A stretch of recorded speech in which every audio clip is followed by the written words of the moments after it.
Hello everyone. Today, let's talk about the story of a Chinese deity, Kuafu. According to legend, after the Huangdi and the Yandi joined forces to defeat the war god Qiyu, they soon had a falling out, leading to the famous Battle of Bangquan. The Yandi was defeated, and his entire tribe was annexed. However, the Yandi's tribe was unwilling to submit to the Huangdi. After the Huangdi's death, the Yandi's great-grandson Gonggong raised an army to contest the throne with Emperor Xuanzhu, but was defeated once again. Subsequently, the remaining members of the Yandi's tribe fled to the northern wilderness of Mount Zaidian and settled there. In Mount Zaidian, most of the trees are palm and nanmu, along with many small bamboo plants. The mountain is home to various wild animals, predominantly cattle and wild goats, and birds such as golden pheasants. On the southern side of the mountain, there is an abundance of jade, while the northern side is rich in iron. In the northern part of the mountain, there is a forest named Peach Forest, which spans an area of 300 li. This forest is home to many horses. A lake originates from this mountain, flowing northward into the Yellow River, and its waters are rich with gemstones. The protagonist of our story today, Kuafu, was born here. Kuafu was brave and skilled in battle, capable of running swiftly.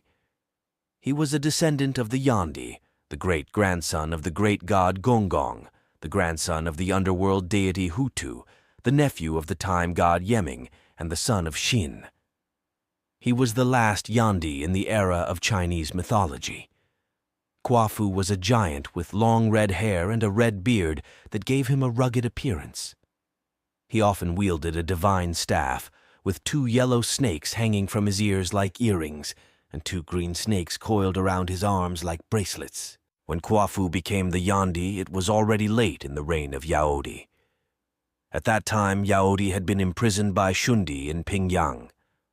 Yao's son, Danzhu, allied with Kuafu and the Sanmiao tribe to launch an attack against Shundi. In response, Shundi allied with Yinglong to confront them in battle. During the great battle, Yinglong used his divine powers to cause a severe drought in the northern wilderness. The sun scorched the land, causing it to crack and dry up. Kuafu set out to find water sources to save his people, but all the rivers had dried up.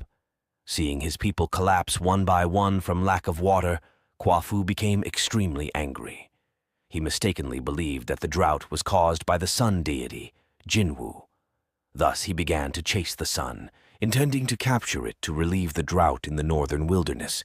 Kuafu exerted all his strength to chase the sun, and finally caught up with it at Yugu Valley as it was about to set. However, the scorching sun made the already exhausted Kuafu unbearably thirsty.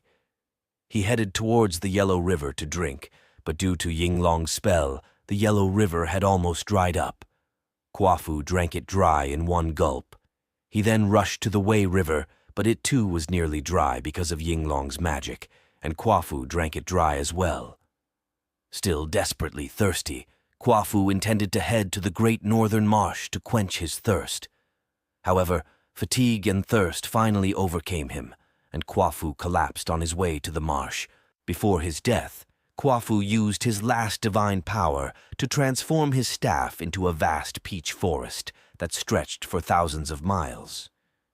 This forest provided a vital water source for the people of the northern wilderness, significantly alleviating the drought in the region. After Kuafu's death, some people in the north continued to venerate him as an ancestral and guardian deity, believed to protect the land and families. They held temple fairs to worship Kuafu during the spring and autumn seasons each year. That's it for today's story. See you in the next one.